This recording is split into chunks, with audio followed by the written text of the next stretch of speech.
Bridge. On travaille toujours sur la prochaine update. Deuxième épisode de l'update Third Bridge. On se rappelle, un podcast qu'on laisse le technique et la programmation de côté l'instant d'un moment parce qu'on en parle assez dans nos semaines. C'est vrai. Puis là, on va se pencher plus sur des sujets tels que l'entrepreneuriat, la gestion, la culture d'entreprise, puis peu importe ce qui nous passe par la tête à ce moment-là. Je me présente à nouveau, Virginie Lavoie, directrice marketing chez Third Bridge. Et aujourd'hui, je suis avec Émilie Saint-Aubin, Alexandre Saint-Aubin et Nicolas Saint-Aubin. Vous avez certainement vu une certaine relation entre les trois noms. Et oui, ils sont frères et sœurs, mais aussi directrice finance de Third Bridge, directeur général maintenant de Third Bridge et directeur des opérations. Salut la gang. Nico, c'est ton deuxième podcast. Fait comme t'es vraiment à l'aise, je vais pas te parler. Je suis meilleur que tout le monde. Okay. Je pense que c'est ça qu'on va établir tout de suite. Là. Juste dans les podcasts ou dans toutes les catégories? Toutes. OK. C'est bon. All right. Mais Émilie, toi, comment tu te sens d'être... Rapproche-toi de ton micro, premièrement. Super. Je me sens bien, tout à fait à l'aise. Oui. Moi, les podcasts, c'est mon deuxième, on se rappelle. Oui, c'est J'ai vrai, déjà fait un t'es une podcast. star. Ben oui, fait que moi, ça va. Puis en plus, on s'est coordonnés, on s'est tous habillés pareil, sauf toi. Vous m'avez pas appelé? Non, mais c'est ça. Personne me l'a dit. T'étais pas incluse dans le mémo. C'est quoi ton nom de famille, Virginie? Ouais, Ouais, non, c'est ça. Je suis pas une Saint-Aubin, ça te paraît. OK. Fait que, ça va être correct. Nice. Cool. Puis Alex, toi, comment tu te sens? Ben, c'est que j'ai une deuxième vie en Encore une rappeur. fois, excuse-moi, toi aussi, t'es loin de ton micro. Tu m'as dit une distance de points. C'est parfait. T'as un gros point, excuse. C'est que moi, j'ai une deuxième vie de rappeur. Ouais. Et donc, pour moi, ça, c'est facile. C'est ce que je vis au quotidien dans mon studio d'enregistrement. Vous me le demandez quand vous voulez, je vous fais un petit freestyle. OK. Ben on garde ça pour la fin, mais ça m'intéresse vraiment. Fait que moi, aujourd'hui, je vous ai les trois ensemble parce qu'en fait, chaque fois qu'on parle à des nouvelles personnes qu'on rencontre de Third Bridge puis qu'on leur explique que 3 des 4 partenaires sont frères et sœurs, tout le monde est comme mind blown. Tu sais, les gens, ils en reviennent pas. Puis, je pense que si ça suscite autant de réactions, ben c'est clairement parce que c'est quand même inhabituel là, de travailler avec ses frères et sœurs dans une PME que vous avez, on en a parlé dans le premier podcast, mais à quel point il y a eu une grosse croissance justement de cette entreprise-là. Ça ne va pas être facile à tous les jours de côtoyer ses frères et sœurs, autant le week-end que la semaine. Fait que c'est ça, j'avais juste envie de parler avec vous. Puis on a déjà parlé un peu avec Nicolas de l'histoire de Third Bridge puis comment ça a commencé, mais j'aimerais ça commencer un peu puis comprendre comment Alex, comment Émilie, vous avez rejoint le projet puis à quel moment ça a été le moment opportun justement pour rejoindre Third Bridge. Moi, j'aimerais juste mettre ça au clair là, avant qu'on continue qu'il n'y en a pas d'autres. Là. C'est genre le rejet de la famille Non, qui c'est n'est ça, pas dans c'est l'entreprise. C'est les seuls ici. OK. Merci. Il n'y a pas un quatrième frère sœur qu'on a laissé de côté parce qu'il n'était pas présentable. Une petite nuance, tu sais, il y a beaucoup d'entreprises familiales au Québec. Dans notre domaine, peu par contre. Fait que Exact. c'est pour ça qu'on le met beaucoup de l'avant. Après ça, la culture d'entrepreneuriat familial au Québec est forte. Je pense qu'on est tous au Québec forts ces valeurs familiales, là, disons qu'on généralise. Puis on fait pas exception. Mais c'est une bénédiction. Là. J'ai jamais tanné de les croiser, heureusement. Là. T'es sûr?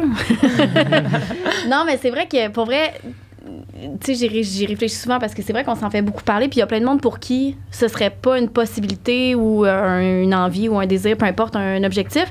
Mais pour moi, j'ai pas d'effet négatif. Tu sais, pour vrai, Alex habite plus loin, mais dans tous les cas, je passe ma semaine à leur parler, puis je les verrai tous les jours du week-end.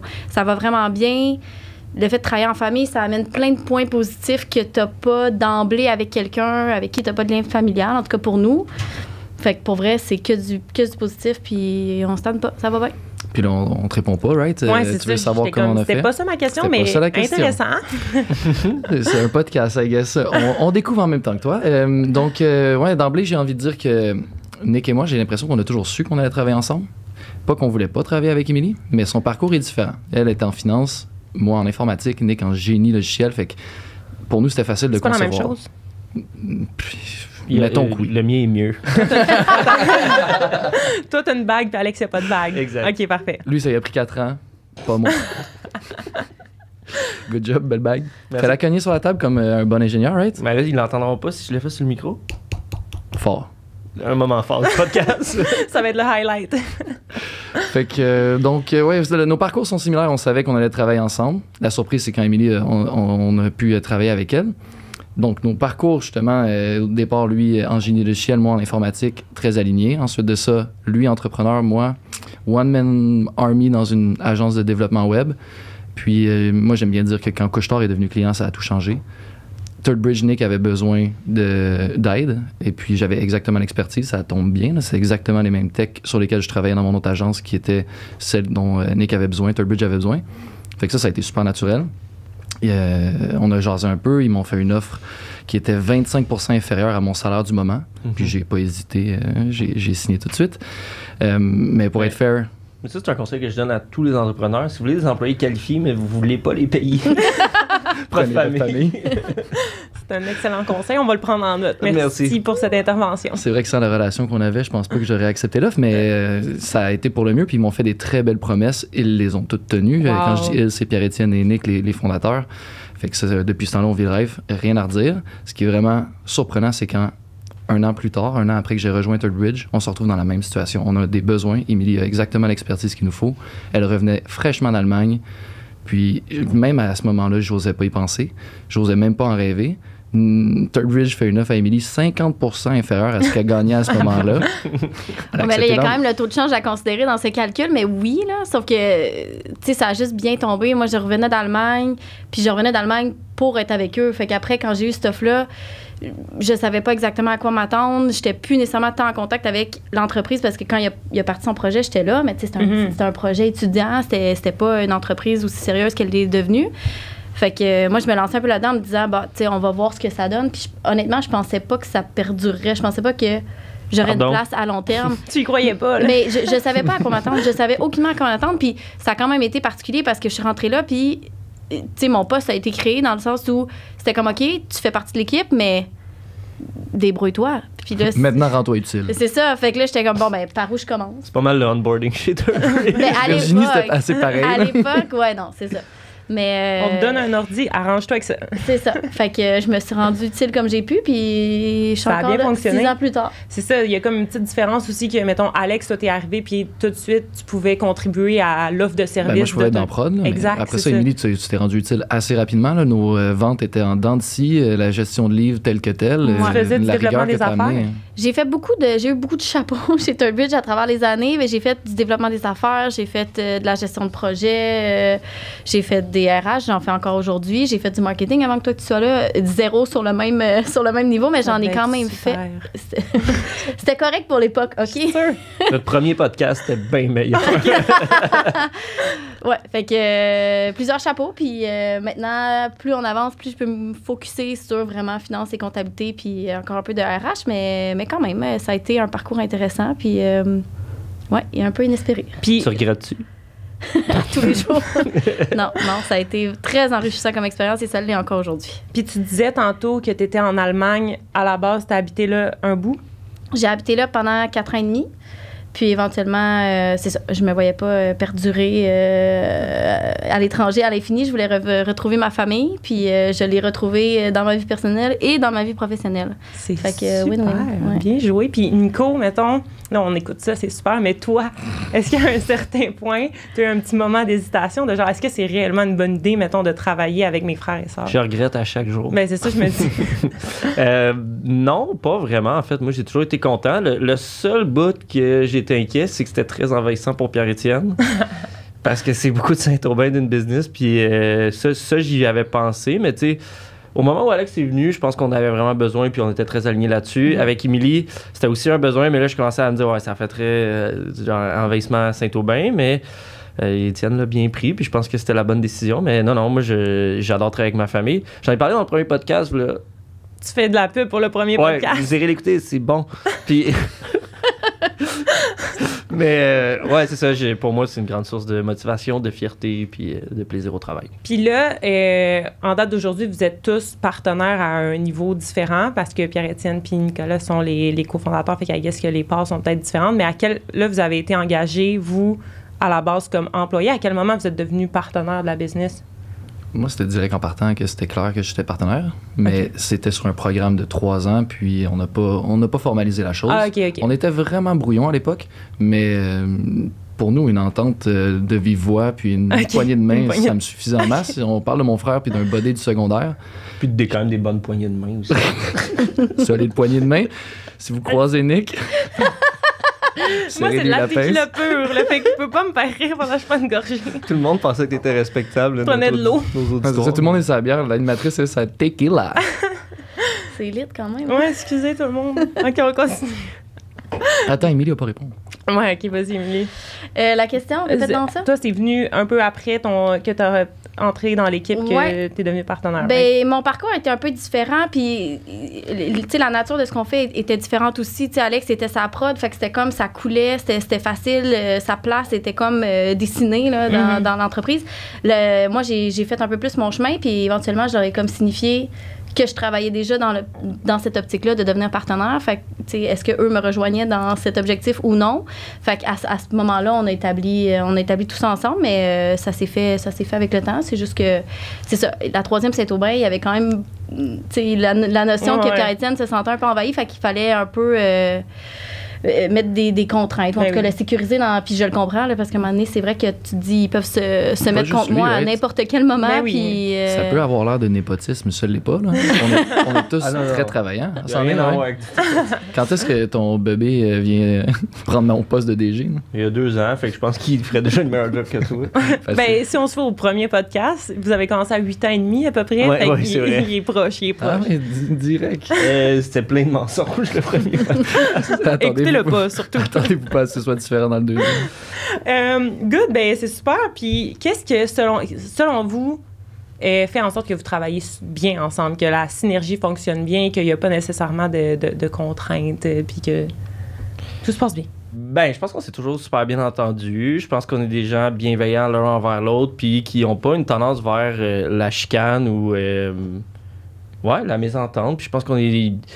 En tout cas, moi, personnellement, ce que je peux dire, c'est que des fois, quand, admettons, on n'est pas aligné sur une décision, même avec Pierre-Étienne, qui est un ami d'enfance, même si tout le monde est contre moi, par exemple, dans une décision, ce qui n'est pas quelque chose qui arrive tout le temps, mais quand ça m'est arrivé, j'ai toujours eu la réflexion de... Je sais que tous ces gens-là m'aiment, aiment profondément la compagnie, puis veulent le bien. Fait que même si on n'est pas aligné, c'est pour mon bien qu'ils sont pas alignés avec moi d'une certaine façon. Fait que c'est comme rassurant un peu de aussi, tu sais, démordre de ton point. Puis je pense qu'on est du monde assez humble aussi, qui sont pas... puis qui aiment pas ça chicaner, puis qui sont pas... qui ont pas de fierté par rapport à leur point ou quoi que ce soit. Fait que moi, Pas ça m'a d'orgueil. toujours... pas d'orgueil. Pas d'orgueil en business. Exact. Fait que c'est un peu ça, puis aussi de la bienveillance, là, qui pour moi est toujours extrêmement rassurant, que s'ils pensent pas comme moi, ça doit être la bonne chose, tu sais. Mon tour? Ouais, il y a comme une notion, en tout cas pour nous, il y a vraiment une notion de confiance, puis un peu comme l'a dit, le sentiment où tout le monde a les meilleurs intérêts des autres, puis de l'entreprise au cœur de tout ce qu'on fait. Fait que c'est vrai que, tu sais, même souvent dans les décisions, là, c'est pas 3-2, 3-1, en fait, c'est souvent 2-2. Puis c'est pas toujours les mêmes mix. Fait que ça, c'est intéressant, c'est une belle complémentarité, mais pour ce qui est de travailler ensemble puis des conflits, ça arrive pas. C'est toujours dans la discussion, dans la bienveillance. On essaie de trouver un terrain d'entente entre les différents partis ou peu importe c'est quoi les équipes, si on veut, à ce moment-là, dans la décision particulière, mais ça se fait vraiment bien. Puis même que je te dirais que c'est un gros plus parce que c'est très complémentaire, là, même Ben, c'est dans ça que les j'allais décisions dire. qu'on a à prendre, ouais. Aussi, il y a un peu le volet que, ben, aujourd'hui, ça s'est développé. Tu sais, à la base, vous étiez pas mal plus dans la même niche, dans le sens où vous faisiez sensiblement la même chose. Mais aujourd'hui, tu sais, vous avez vraiment vos tâches détachées puis des compétences qui sont vraiment détachées, les trois. Fait que ça doit faire en sorte, justement, que vous êtes capable de vous compléter à ce niveau-là, là. J'ai le goût de dire que c'est pas nécessairement on n'a pas des qualités complémentaires. On a des qualités communes de base qui fonctionnent super bien pour, je pense, gérer une business, là, j'espère.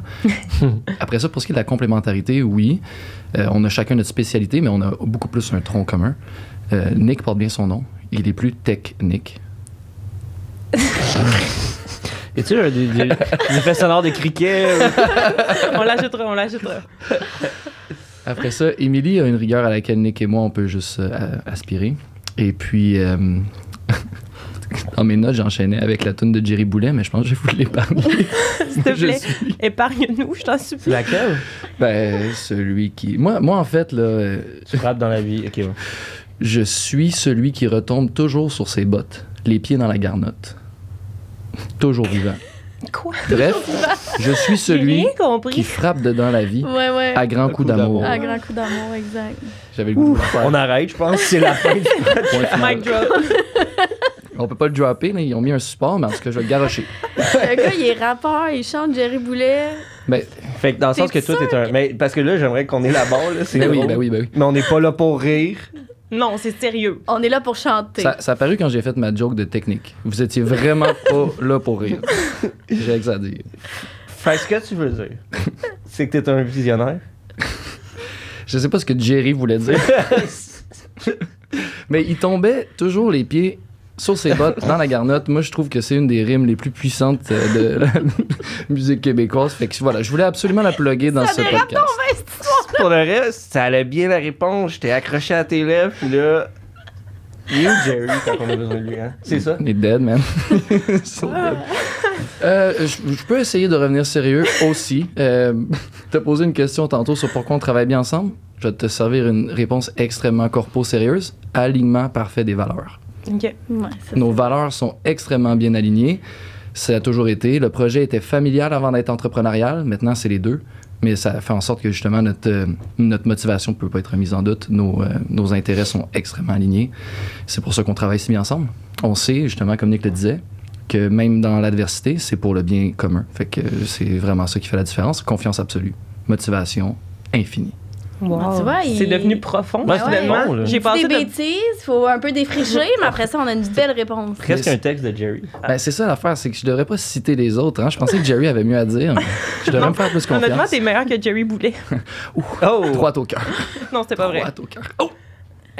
Sur cette note, j'aimerais savoir une question un peu plus crunchy. Avez-vous déjà eu du... Tu sais, là, vous parlez, c'est positif, c'est le fun, mais y a-tu déjà eu du drama? Oui.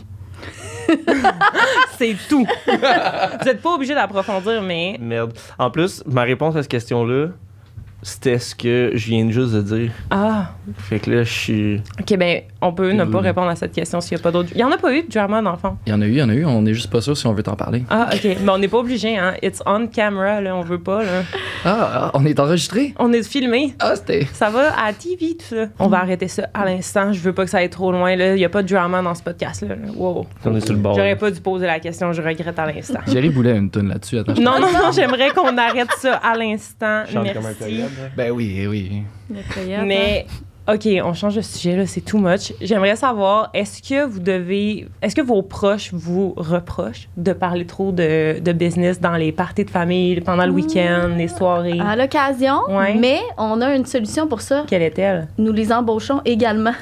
Ah! Genre qui? Ben, il y a la femme à Nico qui a joint l'équipe il y a quelques années. Ouais, je suis un homme marié. À ce temps que ça, c'est dit. Les criquets peuvent être réutilisés à plusieurs moments dans On le aura podcast, beaucoup je de pense. criquets dans cet épisode. Exact, exact. Mais ouais, celle-là, on l'a recrutée parce qu'elle a trouvé qu'on en parlait trop dans les parties de Elle famille. voulait en Fait que- parler, elle aussi. là. Exact. Ouais, maintenant, Fait que là, elle maintenant, elle participe. fait partie de la conversation. Il y a toi aussi, quand même. Là, on Je l'a n'osais pas le dire. Exact. On l'a pas mentionné, mais il y a quand même un lien familial. La cousine de la blonde d'Alexandre. Notre cousine, là, rendue là. Exact. La cousine de bois. Oui, OK. Oh, j'ai manqué tropper mon micro. Il y a la solution d'engager les gens, mais clairement, vous n'allez pas engager votre mère qui écrit pour la télé ou qui est vétérinaire. Non. Comme dirait l'ancien premier ministre du Québec, Just Watch Me. Exact. OK. On est en train de préparer une offre. Non, mais on a recruté quand même papa dans notre comité aviseur. Il y a le beau-frère aussi qui fait partie du comité aviseur. Fait que Ouais. lentement, mais sûrement, on est en train d'étendre. C'est un ouais. virus, compagnie, là. Exact, exact. Puis moi, je travaille dans le coin un petit peu pour la famille d'Étienne, mais il y a une ouverture qui est pas nécessairement là. Fait qu'en tout cas, à voir, à suivre. C'est pas juste des Saint-Aubin là, que ça prend. Là. Non, Mais, ça prend des bousqueteries aussi. Exact. Ben, bousqueterie, non. Bousquet, correct. Bousqueterie, on explique-tu ou. Ben, vas-y. T'es Ben- le mieux placé, je pense. Pierre-Étienne Bousquet, qui est mon ami puis mon partenaire, il est un vrai.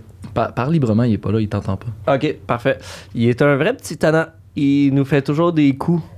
Il mettait de la chlorophylle dans ma gourde d'eau. C'est vrai, raconte cette histoire-là, s'il te plaît, ça me fait rire, cette histoire-là.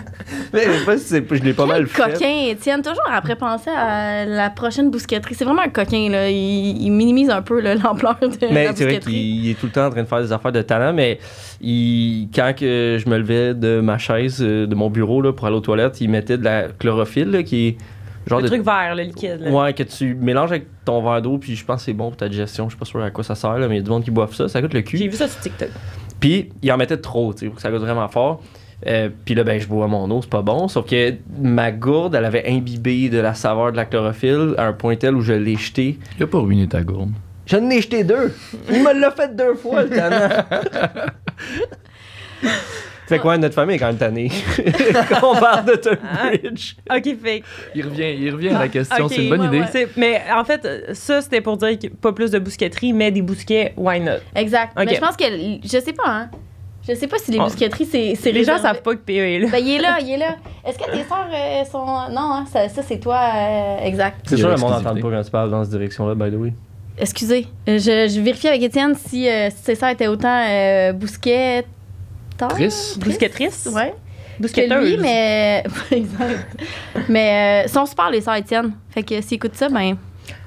On va Alright. freelancer, hein. Ah ouais, Fait qu'on veut plus de monde qui parle de business dans leur partie de famille, Exact. mais à part là, on revient au fait qu'on Exact. n'engage pas juste la famille pour pouvoir en parler plus. Est-ce que ça vous est arrivé de vous faire reprocher justement par parents? Ouais. Imagine Ben- comment c'est rochant. Là. Les trois ensemble, on pourrait ne jamais s'arrêter. Mais de on quoi n'aurait parler jamais fini. d'autre? Ben, entre autres, c'est personnel, c'est professionnel, c'est partout. Turbridge, pour nous, c'est. J'ai même pas de linge qui a pas de Turbridge écrit dessus, j'ai l'impression. C'est Fait que vrai, ça. c'est vraiment partout dans nos vies. Je reconnais qu'on a des fois besoin d'un break, right? Puis on a le droit de le caler, puis on le fait. C'est nouveau, ça, par contre, qu'on se donne le droit de dire, hey, droit. on pourrait décrocher, on pourrait arrêter de parler de ça. Déconnexion. C'est nouveau. Puis on le fait pas souvent parce que ça ne nous tente pas réellement, on le fait pour les autres. On est smart de même. Est-ce que ça vous arrive de prendre des vacances de façon, en même temps, justement, pour profiter de ce temps off-là ensemble, ou c'est pas Ça possible? fait un bout, mais là, j'avais le goût d'essayer ça cet été avec Nick. Ah, il n'y a pas le recours à... Salut! Ciao, Émilie. On te l'avait pas dit. Ah, Émilie, t'étais là. Excuse-moi. Non, c'est dur. Tout le monde en même temps. c'est ça. On l'a déjà fait, puis on a vu que c'était possible, mais difficile. On est prêt à réessayer. Puis en vrai, les vacances sont priorité. Si c'est ça le plan, il faut que la business s'adapte. Il faut que les gens puissent prendre des vacances. On va faire la part des choses. Si je veux prendre des vacances avec mon frère, puis qui n'est pas dans le business, tout le monde tolère. Là, ça donne qu'on est dans la même entreprise, puis qu'on va les prendre en même temps, puis que ça aura un plus gros impact. Mais il faut quand même que la business soit capable de fonctionner. Mais je Ben- pense que maintenant, plus que jamais, c'est une option, là, dans le sens Ouais, là, ça- où là, on ça est serait une équipe, possible. On est on a une plus, structure, puis puis c'est on est capable de ce serait déléguer. beaucoup Moi, j'ai lu plus un facile. livre qui s'appelle Traction dernièrement. Je sais pas C'est si moi je qui vous en l'ai ai écrit. parlé. Ah oui, puis Virginie disait dans Traction, Delegate to Elevate. Puis ça, on commence à l'appliquer. Moi-même, je le remarque là, de plus en plus, j'ai l'impression que vous êtes de moins en moins nécessaire. Bien dit. Une bonne chose. Tu vois ça pas comme une trop fort, opportunité. Exact, c'est Mais pas ça sur les réseaux, là. Dis ça à personne, mais c'est vrai. Mais on revient à nos moutons. Une autre question un peu plus sérieuse, mais ce serait quoi, selon vous, un avantage ou un désavantage de travailler avec vos frères et sœurs? Fait que clairement, un désavantage, c'est que vous pouvez pas prendre vos vacances nécessairement en même temps, mais quoi d'autre?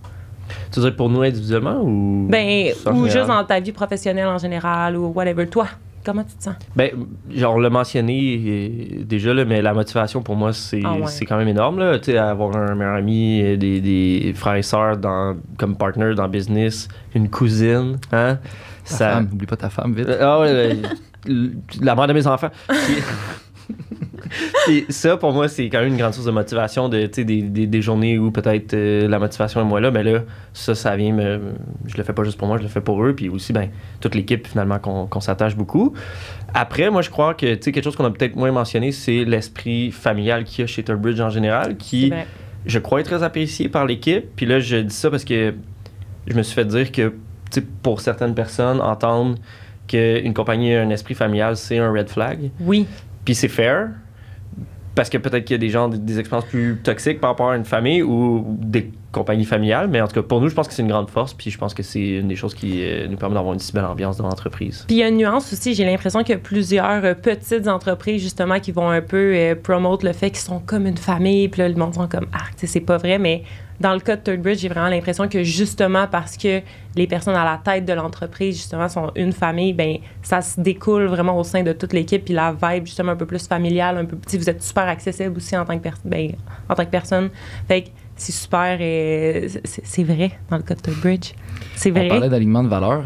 C'était vrai au niveau personnel. Là, on ramène ça au niveau entrepreneurial, un peu ajusté. C'est pas exactement les mêmes valeurs que ce qu'on a en famille, mais ça ressemble beaucoup. Puis, vu que c'est authentique, c'est vécu, c'est contagieux, je pense que c'est ce qu'on fait de mieux, nous trois. Ouais. C'est bien avant Turbridge, partager notre famille. On a une très belle famille. Là. Je veux pas juste nous donner des claques dans le dos. Les parents, ils sont pas beaucoup. Là.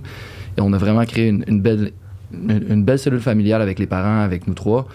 Puis ça a toujours été pour nous un cadeau à offrir à d'autres personnes. On voulait toujours amener des gens chez nous plutôt que d'aller chez les autres. C'est encore vrai à ce jour, parce que chez nous, c'est vraiment nice.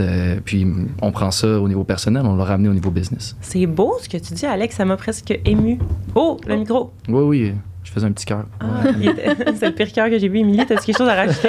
Mais c'est parce que là, tu as parlé des avantages. Puis là, c'est sûr que nous, pour vrai, des inconvénients, je pense pas qu'on les vit. Après, ça se peut qu'il y ait des gens qui trouvent que ce soit pas positif, là, l'aspect familial chez ThirdBridge. En tout cas, moi, à date, le feedback que j'ai eu, c'était toujours positif et presque jamais eu de feedback négatif parce que j'en ai jamais entendu.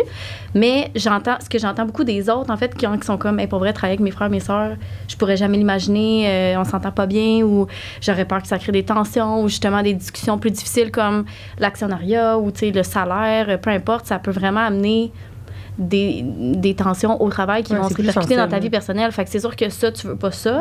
Nous, je pense qu'il y a toujours une confiance que ça serait pas le cas ou qu'on serait capable de gérer si jamais il y avait des discussions plus difficiles, mais beaucoup de monde, le commentaire que j'ai, c'est moi, je pourrais jamais travailler avec mon frère, ma soeur, mon cousin, peu importe. Là. Mais, tu sais, on l'a mentionné un petit peu, mais il y a quand même le point négatif de justement, on en parle tout le temps dans les trucs de famille. On a vraiment chaviré sur cette question-là, mais en réalité, c'est vrai. Là. Puis des fois, ça peut être dur de décrocher à cause de ça aussi. Tu sais, si à un moment donné, t'es comme, là, c'était plus tough cette semaine, j'ai le goût de vraiment passer à autre chose. Des fois, les conversations viennent beaucoup autour de ça. Fait que ça peut être compliqué. Puis moi, le bout que, tu sais, c'est pas le cas entre nous, puis ça a bien été, puis on s'est bien organisé, mais tu sais, admettons, t'engages quelqu'un dans ta famille, puis là, ça marche pas. Ça doit être ultra touché à gérer de, tu sais, est-ce que tu renvoies puis tu crées un gigafret ou est-ce que tu le gardes puis t'es un népotisme ou, tu sais, c'est... Ouais, ça, c'est sûr que dans des embauches comme familiales, là, puis tu sais, on en a fait, il y a toujours un peu cette inquiétude-là de est-ce que l'équipe va le voir de cette façon-là. C'est pour ça que en tout cas, à l'époque où moi j'ai commencé, il n'y avait pas nécessairement ce filtre-là ou ces critères de sélection-là parce qu'on était trop petits, mais maintenant, quand on sélectionne, en fait, quand on ouvre un poste puis il y a quelqu'un de la famille qui veut appliquer, c'est vraiment important qu'il y ait d'autres candidats puis qu'il y ait vraiment une évaluation qui soit faite par les autres personnes que nous pour que on sache que la personne qui est embauchée, c'est la bonne personne pour le poste puis pas juste un conjoint, une cousine ou whatever. Là. Moi, j'ai envie des désavantages d'une business familiale parce que loyauté, motivation infinie, tout ça est bien beau. Je l'ai presque à 100% pour ThirdBridge. Il m'en reste bien peu pour mes projets personnels, honnêtement. Fait que pour moi, le désavantage, c'est d'un patio aux lettres puis un sous-sol pas fini. Ah! Un patio aux lettres. Avec les lettres, ton patio. Oh, il est C'est dangereux, dégueulasse. ouais. C'est-tu le moment où il chante Gangsters Paradise? Non, j'évite ce moment à tout Tu me prix. dis, Virginie. Non. Mais l'autre aspect que moi j'ai trouvé cool aussi de la famille là, pour closer ton sujet, t'es-tu tannée qu'on en parle? Absolument pas. Ok. Moi, je prends ma petite tequila, je suis bien contente. C'est qu'il y a aussi, en tout cas pour moi, tu peux être transparente, en tout cas, tu peux être transparente beaucoup plus que tu le serais avec des collègues habituellement. Ouais. Fait que, au niveau de la direction, là, mettons, il y a vraiment quelque chose qui me dérange ou je suis pas à l'aise ou peu importe. Il y a eu des fois où je me disais, avec eux, je peux leur dire, hey, ça, là, ça m'a vraiment dérangé. Puis qu'avec quelqu'un qui serait pas dans ma famille, je serais pas à l'aise de le dire. Fait que la transparence, en sachant que je vais pas me faire juger, en sachant qu'on a tout l'objectif ThirdBridge en cœur, en tout cas, à cœur. Mais juste pour faire un peu de pouce à ce que tu viens de dire, justement, tu sais, moi, c'est différent. Clairement, je suis pas votre sœur. Mais reste que ça fait longtemps que je vous connais. Puis moi-même, je le sens, justement, que comme si j'étais dans un autre business avec des gens, justement, que je suis pas autant à l'aise ou que j'ai pas, justement, ce sentiment un peu plus familial-là, ben il y a beaucoup de choses que je laisserais passer ou que, comme, j'accumulerais sur mon dos, mais on dirait qu'avec vous, c'est vraiment simple pour moi de juste vous dire, hey, ça m'a dérangé tout de suite on the spot, justement, parce qu'il y a un peu ce feeling-là un peu familial et amical qui rend naturel, je pense qu'on exact. On le fait naturellement, puis on serait sûrement capable de le faire dans une autre entreprise avec d'autres personnes. Absolument. Mais il y aurait plein de barrières à franchir avant d'avoir la confiance. Là, la confiance est innée. Ben, puis de toute façon, tu sais, entre nous, c'est facile, là, tu sais, quand on parle à l'équipe ou quand on a même des meetings d'affaires de vente, là, ou qu'on faisait ensemble, là, c'est facile, là, on sait exactement ce que l'autre personne va dire, on les connaît par cœur, tout coule bien. On peut même placer pour qu'ils se fassent des petites jokes puis que ce soit super puis que l'ambiance soit cool. On peut même t'encourager dans un fou rire incontrôlable. Ça aussi. Hey. Oui. Mais en tout cas, j'espère que ça s'applique pas juste à nous, ce qu'on dit là, puis qu'on est capable de le faire vivre aux employés, qu'on les mette à l'aise un peu comme en famille. Puis là, ça sonne vraiment têteux, mais c'est quand même ça qu'on essaie de récréer au travail. Tu sais. Moi, je pense que ça marche. J'entends énormément de feedback constructif. Je suis pas sûr que les gens seraient aussi à l'aise d'en émettre autant dans un contexte différent. Là, je veux pas juste... mettons la famille de côté, c'est la bienveillance authentique qui fait la différence. On le veut, le feedback plus crunchy. On veut l'entendre, le truc qui te dérange. Je me rappelle d'une époque où Pierre-Étienne faisait des one-on-one avant que ce soit systématique chez Turbridge. Puis il nous disait qu'il se donnait vraiment le défi de tirer les verres du nez. Il prenait pas un « non, tout va bien » pour réponse, puis il passait à autre chose. Il les taraudait jusqu'à ce qu'il soit capable de tirer un peu de jus, un peu de commentaires constructifs. Il est bon, Étienne, là-dedans. Oui, c'est vrai qu'il est bon. Puis c'était un peu mettre la table, mais maintenant on le fait systématiquement. Puis on t'oblige à nous donner du feedback constructif pratiquement. Il va dire une niaiserie, lui. Non, Nick, non, fais pas ça. Non, Nick, fais pas ça. Non, je voulais juste commencer à bâcher Pierre-Étienne comme s'il était pas là, dans le coin de la salle. OK. Mais, ouais. C'est moins drôle maintenant. C'est vraiment moins drôle. Il va falloir le son de criquet. Dernière question, parce que là, le temps avance. On a trop de choses à dire. Qu'est-ce que vous voulez? Mais ce que je voulais savoir, c'est la question cruciale, la question finale. Question qui tue. La question qui tue. Qui est le préféré de vos parents? Ça dépend quel parent. T'es la préférée de ton père, right? Oui, ça c'est sans équivoque. C'est très, très clair. Même lui, il va le confirmer. C'est du sexisme, là? Oui. Bon. Oui, mais il n'y a pas de sœur. Par contre, maman, c'est plus délicat parce qu'elle, elle veut pas l'admettre. Puis, c'est une réponse à plusieurs couches. Fait que je vais vous laisser vous lancer dans cette réponse. Plusieurs couches, ah oui? T'es surpris? Ben, on dit tout le temps que c'est Nick son préféré, mais je pense qu'elle le prend en pitié. Je pense que c'est pour ça qu'elle dit ça. Mais c'est son petit dernier. Ironique. Mais c'est... Hey, callback. Merci. C'est le plus naturellement têteux. Oh! Les grosses accusations. Là, tu demandais s'il y avait du drama, on est parti. Éteins-moi ça le codage. Mais Alex, c'est celui avec qui elle a le plus de points communs. Vous rejoignez plus sur tout ce qui est culturel, les pièces de théâtre de 9 heures que moi, je ne serais jamais capable d'écouter, d'assister. Là. Mais ça, tout ce qui est livres et tout, vous rejoignez plus. Mais pour une raison que j'ignore, mon opinion est plus importante que le vôtre à ses yeux.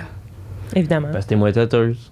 Probablement. C'est plus sincère. Elle veut du feedback constructif, elle aussi. Oui, mais après, je fais très attention à maman. C'est qui le préféré à tes parents? Non, c'est qui ton préféré? Ouais, c'est qui ton préféré? Mon préféré, Saint-Aubin, c'est Émilie. C'est du sexisme encore? Oui, okay. Évidemment. All right, ben, je pense qu'on a assez déliré pour aujourd'hui. Merci d'avoir répondu à mes questions. Puis encore une fois, je suis excessivement contente d'avoir fait semblant que j'avais jamais entendu ce que vous aviez à dire. À bientôt. Bye tout le monde. Bravo, Virginie.